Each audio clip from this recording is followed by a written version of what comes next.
How's it going, everyone? Sean here from Raw Technique Studios. Been doing a lot of emails, catching up because I took a little break from working over the weekend and just got away from everything for a bit, which was nice.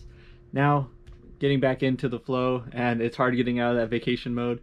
But was it a couple weeks ago? I did a collaboration mix with Foster the Simian, and that song is going to actually be dropping on Spotify and all of that stuff soon. Let me show you my Distrokid account here. So it's this one right here, Staying Open, featuring Foster the Simian. And it is due to release on June 12th, which is this coming Friday, if you're watching this video before that. And yeah, I'm excited for that to drop. So hopefully you guys can check it out. When it drops, I'll post links and stuff. But it's called Staying Open. And you can just look up Raw Technique Studios on Spotify or iTunes or any of your favorite streaming sites, and it'll be on there. Today I'm going to be mixing some Kid Swami, and I've been working with Kid Swami for a long time now. We've been doing a lot of songs together. It's been great working with him, and today I'm going to be mixing this. I'll take you through the process of mixing it, but I can't let you hear the audio because I can't leak music, obviously, because the artist has to post it and release it to their audience first before I can show anybody. But I do want to show you some of my techniques along the way. And I like to start with vocals. So all this this one's really basic. We have a 2-track, this is the beat, and then we have your verses right here and your hooks right here. So what I'm going to do to start this mix is go in with the vocals and just try to sculpt out the sound that I want.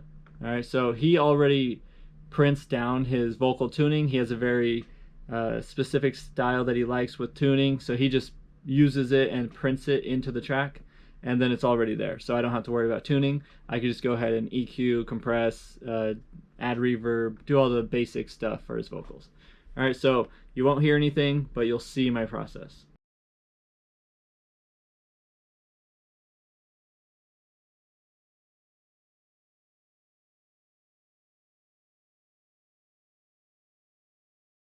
So first thing was de-essing, just tame any sibilants coming through. That's my starting point usually. It's either EQ or de-essing I start with.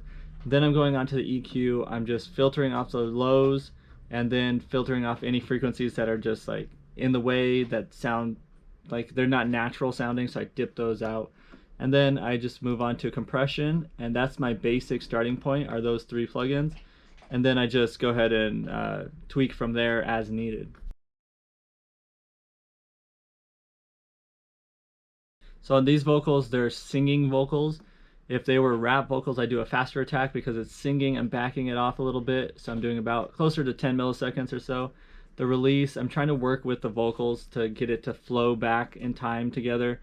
I don't want it to be too fast because then it's like a choppier sound. But at the same time, I don't want it to be too slow because then the compression doesn't restart on the next vocal section. So I'm just getting it to flow with the music. So attack, faster vocals, I tend to do faster attack. Slower vocals, I do slower attack. Threshold, I just pull it down until I'm getting up here to like maybe -6 at times, -2, -3. It's not crushing it like crazy, but it is actually compressing it quite a bit. Ratio, I'm leaving it around 4:1. For a faster like rap vocal, I'll probably put it to like 6:1 or so, more aggressive style. And then that's it. Last point is to add some gain in there that I am taking out, so I'll put that back. So after I do my 3 basic plugins, I like to move on and do just touch-ups. Like, what am I hearing that isn't quite fitting? Is there some type of weird frequency I missed on the first EQ? And a lot of people ask me, oh, why don't you just do it all on one EQ? Come back and do more here. That's not how I work. I work in steps. So I do my 3 basic plugins. Those are my go-tos. And then anything I need to do, I just add new plugins. So I work in steps, and then I can listen to just what I'm doing in that step. So say I do some EQ work here, I can listen, bypass it, listen, like, okay, what's the difference? And then like see how I like those steps progressing.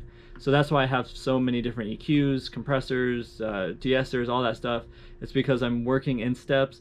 And then when it comes to dynamics, like de-essers and compressors, I like to work in increments as well, because it can make things sound less obvious. It could be more transparent. If you're doing maybe 3 to 6 dB of compression on one compressor and then another 3 to 6 on another compressor, that's going to sound a little bit more transparent compared to doing 12 dB on one single compressor. It could sound more obvious. So that's another reason to do that as well. But that's just a way I like to work, is in steps. I want to get some reverb in there because it's sounding really dry, and this is a singing vocal and it's going to sound a lot better with reverb. So let's go ahead and throw in a stereo aux, and this is going to be my verb.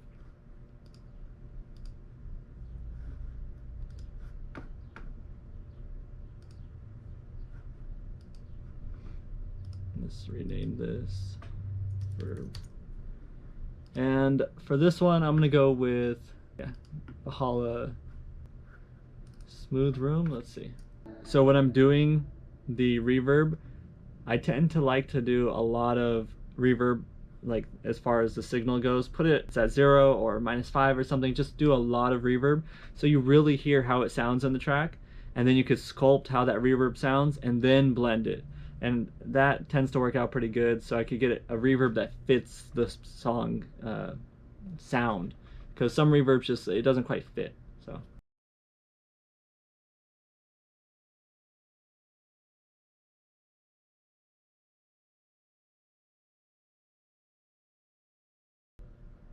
I like how that sounds. So just doing my reverb setup there, doing some EQ cuts, take out some of the lows and take out some of the highs, adjusting the length of the reverb. So just listening to it and seeing like what kind of goes with the music. And I think that sounds good. So I'm gonna go with this one and then blend it in. And now I'm gonna move on to the next vocal. It's pretty much the same thing. He's still singing in this, and it's still the same like speed. So I'm just gonna go ahead and copy all of these over and then just check them to see if they're the same.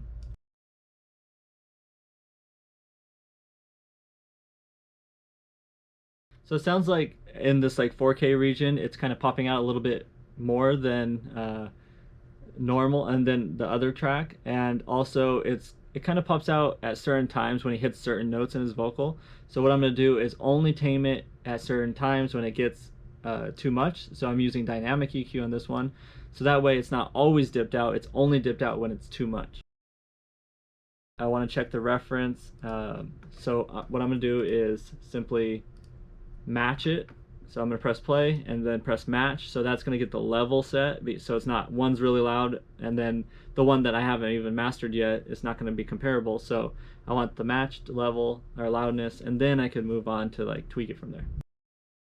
So doing that comparison, I could hear the reverb's pretty close. The vocals are a little bit brighter in the reference track, and I'm gonna go through my mastering first before I go changing anything in the mix, and then I'll come back to the mix. First thing I'm gonna do, which I love this plugin, I've been using it all the time since I got it, is this Master Desk by Brainworks, and I got this from Plugin Alliance. Really great sounding. It's a compressor, EQ, everything mixed into one. So the level on this, I like to see it get some compression, but when it's not really coming through all the way, then I might need to use a trim plugin to just push the gain up a bit. So I'll come down and do that. So I'll just push the gain up like 3 or 4 dB here, and then I could go into it. So now you can see I'm getting compression going right here. So that's why I just put the gain.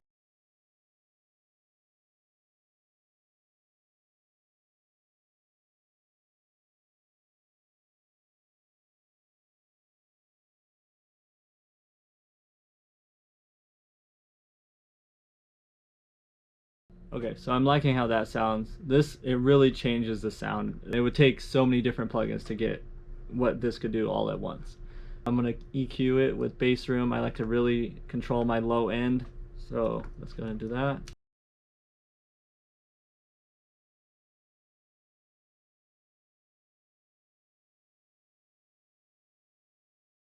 All right, and so let's do some saturation. Kind of push everything together with saturation. It makes it sound more full. All right, and let's throw a limiter on here.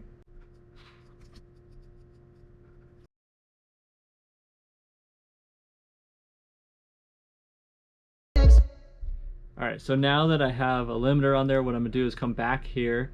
I'm gonna clear this out to 0, and now I could compare the reference in its full level, loudness, everything with my master, and now I could go through and just, okay, what's different? Are the vocals brighter? Are the vocals fuller sounding? Is the beat bigger, wider, punchier?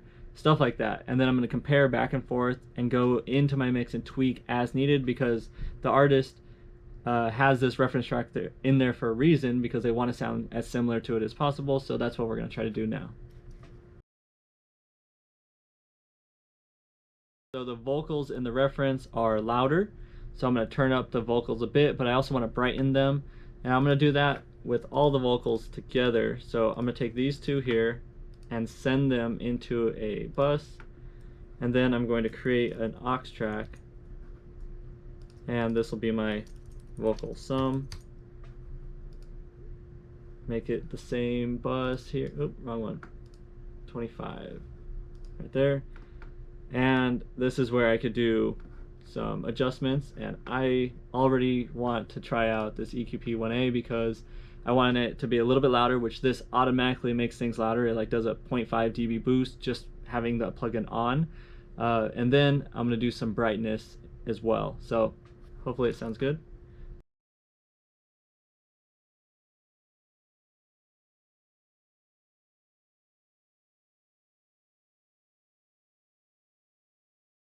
I think that sounds good. I'm going to try out an exciter as well, or instead of.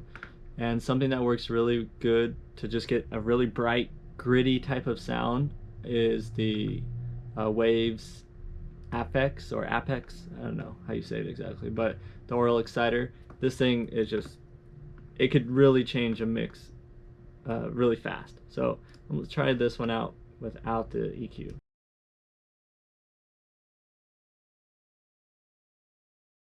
That sounds actually pretty good. So using that Apex vintage exciter, I think I want to do a little bit of a bump in the low end though on the vocals, because it sounds like that's how the reference is. I'm going to take these down for now.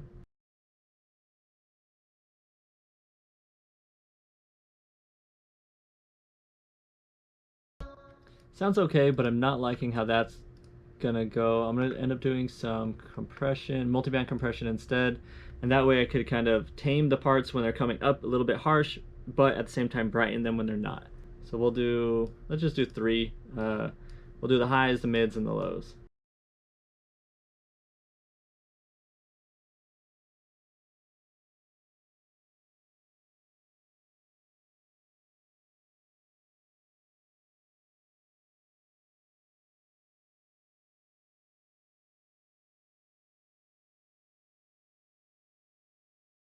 So the difference on mine versus the reference is the reference has the vocals a little bit higher up in the music compared to mine. The beat is a little bit louder. So what I'm going to do is just bring the beat down a bit so the vocals could come through, and then I could readjust my limiter as needed.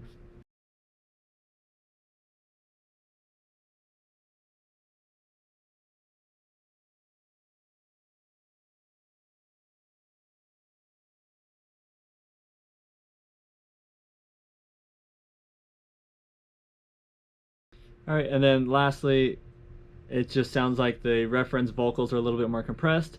So I'm going to compress these vocals a little bit more.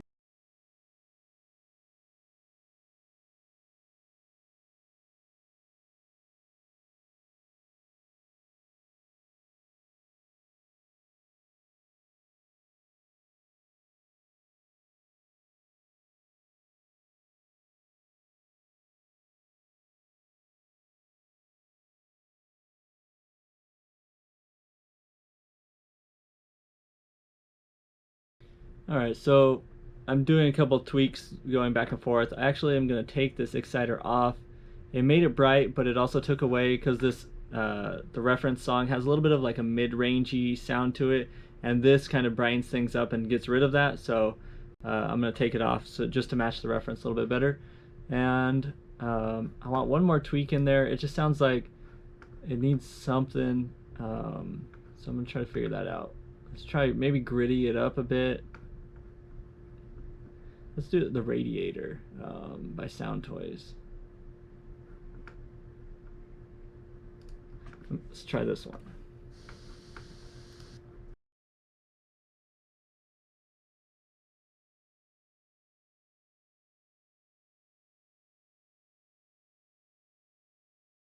Alright, so that actually helped get closer to the reference, and then the very last thing is control a little bit more of the delay, or the sibilance on there, so another de-esser.